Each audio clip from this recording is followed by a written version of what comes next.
इस ट्यूटोरियल में बात करेंगे ऑपरेटर्स के बारे में। ऑपरेटर्स का मकसद है कि हम परफॉर्म कर सकें अपने वेरिएबल्स या कांस्टेंट्स पे कोई ऑपरेशन।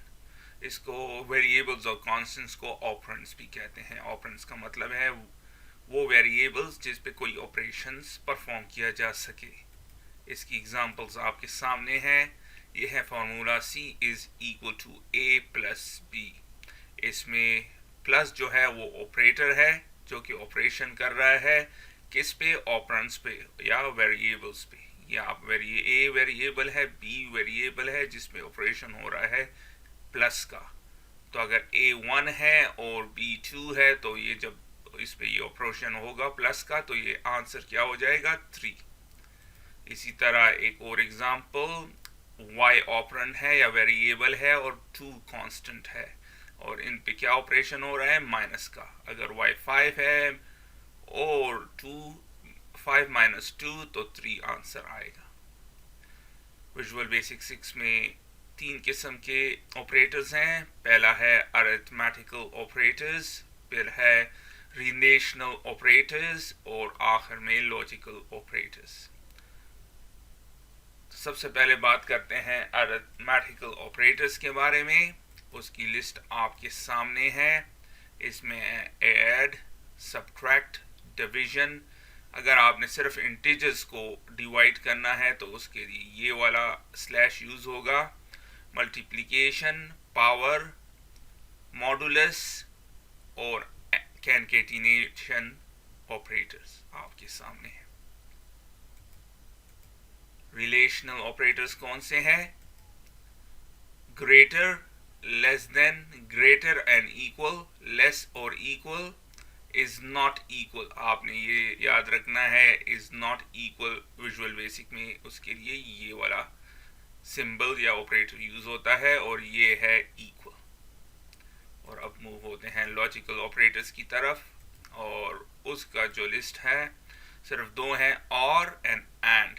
इस ट्यूटोरियल में हम बात करेंगे अरिथमेटिकल ऑपरेटर्स के बारे में। तो आइए चलते हैं, विजुअल स्टूडियो को स्टार्ट करते हैं और एक एग्जांपल करते हैं। सबसे पहले हम क्रिएट करेंगे एक न्यू स्टैंडर्ड एक्सी प्रोजेक्ट। तो फाइल मेन्यू पे क्लिक कीजिए, न्यू प्रोजेक्ट, और फिर स्टैंडर्ड एक्सी को सेलेक्ट कर देता हूं मैं और क्लिक कर दें ओके बटन। अब मैं एक लेबल कंट्रोल ऐड करता हूं, उसके बाद एक टेक्स्ट बॉक्स कंट्रोल ऐड कर देता हूं और फिर एक और लेबल कंट्रोल ऐड कर देता हूं और फिर एक टेक्स्ट बॉक्स ऐड कर देते हैं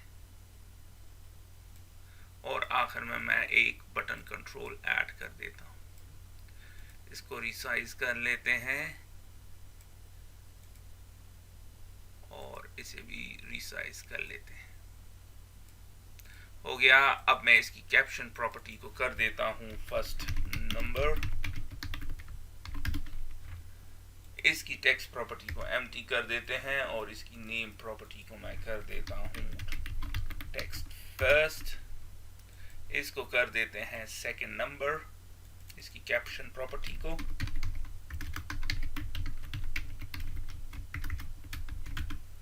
और टेक्स्ट 2 की टेक्स्ट प्रॉपर्टी एम्प्टी कर देते हैं और इसकी नेम कर देते हैं txt सेकंड।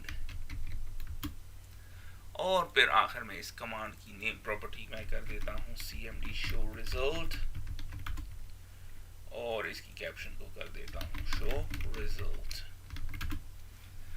अब हम इस एप्लीकेशन का क्या मकसद है, जो भी हम डेटा एंटर करेंगे यहाँ पे और जब मैं क्लिक करूंगा इस बटन पे तो रिजल्ट शो करेगा। डिपेंडिंग जो भी एग्जांपल या जो भी ऑपरेटर अरिथमेटिकल ऑपरेटर हम यूज करेंगे उसके मुताबिक ये रिजल्ट शो करेगा। रन कर देता हूँ इस स्टेज पे तो आप देख रहे हैं ये फॉर्म यहाँ पे शो हो रहा है। मैं चाहता हूँ सेंटर में शो, तो उसके लिए क्या करेंगे, सेलेक्ट कीजिए फॉर्म को और इसको मूव कर देंगे सेंटर में। अब रन करेंगे तो सेंटर में नजर आएगा। अब हम स्टार्ट करते हैं कोड। डबल क्लिक कीजिए, क्लिक इवेंट मैंने जनरेट कर दिया। सबसे पहले मैं तो फर्स्ट कर लेते हैं एज सिंगल और फिर dim सेकेंड एज सिंगल, ये डेसिमल के लिए यूज होता है, और आखिर में dim रिजल्ट एज सिंगल। अब फर्स्ट की वैल्यू आ रही है txt फर्स्ट टेक्स्ट बॉक्स से, और सेकेंड की वैल्यू आ रही है txt second text box control से। अब रिजल्ट हम शो कराना चाहते हैं, फर्स्ट को ऐड कर दो सेकेंड के साथ, और रिजल्ट शो करो मैसेज बॉक्स में। तो उसके लिए हम पहले लिख देते हैं रिजल्ट, और फिर कैनकेटिनेट ऑपरेटर को यूज करके दोनों को ज्वाइन कर लेते हैं। तो कैनकेटिनेट ऑपरेटर का क्या मकसद है कि ज्वाइन कर दो इस स्ट्रिंग को इस वैल्यू के साथ। तो रन करते हैं। सबसे पहले हमने जो अरिथमेटिकल ऑपरेटर यूज किया है वो है प्लस या ऐड। तो 3 + 3, और रिजल्ट क्या शो होगा 6। तो आप देख रहे हैं रिजल्ट टेक्स्ट है या स्ट्रिंग है, वो इसने लिख दिया, और फिर जो वैल्यू यहाँ पे आई थी वो इसके साथ ज्वाइन कर दी, आपके सामने है। तो अब तक हम 2 ऑपरेटर्स यूज कर चुके हैं, प्लस और एंड। अब यूज करता हूं मैं माइनस को। तो इसका क्या मकसद होगा कि ये यहाँ पे जो वैल्यू होगी उसको माइनस करो इस वैल्यू से।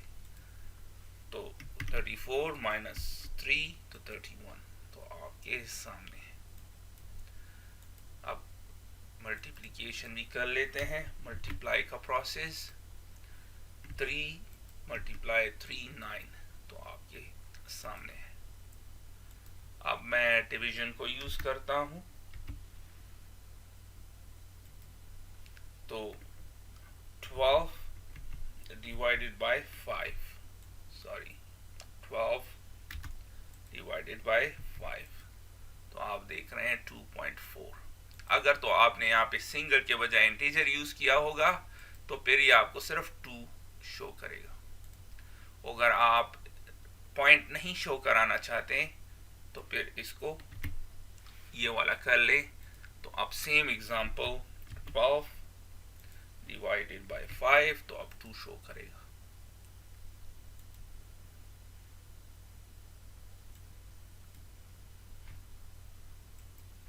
अब हम मॉडुलस ऑपरेटर को यूज करते हैं, और उसके लिए हम लिखते हैं मॉड।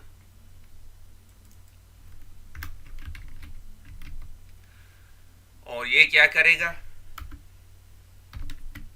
अगर तो हम डिवीजन यूज करते हैं 20 / 5, तो आंसर है 4। और अगर इसको हम 21 कर दे डिवाइडेड बाय 5, तो ये होगा 4.2। लेकिन अगर हम इस एग्जांपल को 21 मॉडुलस 5 कर दें तो ये हमें शो करेगा रिमाइंडर, सॉरी मॉडुलस 5। तो 4 × 20 हो जाएगा, और क्या रिमाइंडर होगा 1।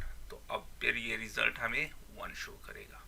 तो मॉडुलस रिमाइंडर शो करता है, और डिवीजन वाला ऑपरेटर पूरा रिजल्ट शो करता है। रन कर देते हैं। 20